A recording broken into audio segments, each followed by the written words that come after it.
Hey guys, I'm Steph. And I'm Richard. And for those of you that might not know or are new to our channel, we recently moved back to the United States after living in South Korea for 7 years. Well, 6 years in my case. 6 years, 7 years. It's a pretty long time. Almost the same thing. We've been getting a lot of questions on YouTube, on Snapchat, on Twitter, asking why we moved back to the US after living in South Korea, why we left South Korea, so we thought we'd answer your questions. Let's do this. I know for me, one of the main reasons was the potential to have a family. We can't have a family in South Korea? What do you mean? We can have a family in South Korea, but it's difficult. You don't have the family to help babysit, to answer your questions that you have, to feed off of and work with on a regular basis. You just don't have it in Korea. I know for me, for us, because we've talked about this, there's no way that I would ever send our kids to a school in South Korea. That's true too. No way. It's too much pressure. It's not that the schools are bad. It's just that there's too much emphasis on how much time is spent at school and not enough emphasis on real education. And school is compulsory, so yes. You have to go! Which means no homeschooling, right. Probably one of the biggest things for me is the sense of alienation. After 6 years of living in Korea, I could tell we lived in an all-Korean neighborhood, and a lot of people were afraid to talk to us. I couldn't exactly always go out of my way and talk to people the same way that I would here in the US.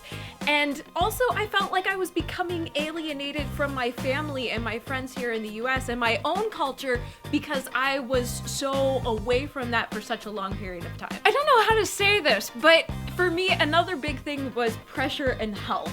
And I'm kind of putting them in the same category because Korea isn't always the healthiest place. There's not that it is here. No. You see a lot of people walking around obese here. True. But the culture of thinness, the pressure to be thin, there bothered me so much. I would encounter so many students when I was teaching at the college who they would say they're on a diet, or they would literally, there is no difference between diet and anorexia and other eating disorders. Eating disorders don't exist in Korea, it's all a diet. There is a lot of pressure there. And there's pressure to go on a diet, and if you don't, if you gain a few pounds, people point it out, and it's not always the most pleasant thing. For me, the focus on money is just too much at this point in Korea. The longer that we lived there, the more that I couldn't deny that it was happening. Families tell their children they have to make a lot of money in order to raise a family. It just sort of perpetuates itself. To compare that to the United States, I do feel like more parents here, as time goes by, are actually trying to support their children to do whatever they choose to do, whether those choices are good choices or bad choices. But at least I was even looking at my Facebook feed yesterday, somebody wrote about this, I want my daughter, who's 1.5 years old, to choose whatever she wants to do in life and not to necessarily just study her butt off in order to get into a good college sort of thing. Whereas there's still this huge emphasis on you better study really hard, that way you can get into a good college, you get a good college, then you can get a good job so you can make the money, so you can buy the house, you can support the family. This whole, track the majority of people over there are on. And to add to that, in the US, we value our free time. Well, they do in Europe, too. There's, compulsory 1 month off in Spain and other places, I think, Germany. In August, you're not allowed to work, or most people aren't working. They take the whole month off. I was going to say Australia. They do that, too. That's an impossibility in South Korea. One thing I'm definitely enjoying having in the US is space. A bigger house, a yard. In Korea, we had 3 rooms, and that was a pretty big apartment. For the price that we were paying. The house here, though, is amazing in terms of how much space we have in comparison to what we experienced for the past 6 or 7 years together, because we lived in the same house in Korea the whole time. And as spacious as it was, this place is probably, if I had to be honest, 4 times bigger.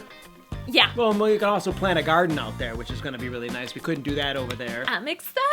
Another thing you notice right away going to South Korea, and I definitely noticed growing up in the US, is the difference in population density. People are more, aware of their own personal space, but not thinking about other people's personal space. You can feel each other's presence more, and therefore sometimes people get a little bit more aggravated easily because people are on top of each other constantly, and there's constantly a lot of traffic, there's constantly a lot of people in the subway, and there's always people on the sidewalk. I don't know, it just makes life a little bit more difficult. I'll agree with that. Hi Maggie, did you come and join us? So that's it for today's video. Click the like button for Maki joining us at the end. Tell them to click the like buttons. Where you going? Click the like button Click the like buttons. and click the subscribe button. Thanks for watching, you guys. That's it. We're out of here. Hasta luego. Bye. Food is very different. For example, you have breakfast is really popular here, even more popular than where I grew up. And Korea doesn't do breakfast. Not really anyways, not the same way that we think of breakfast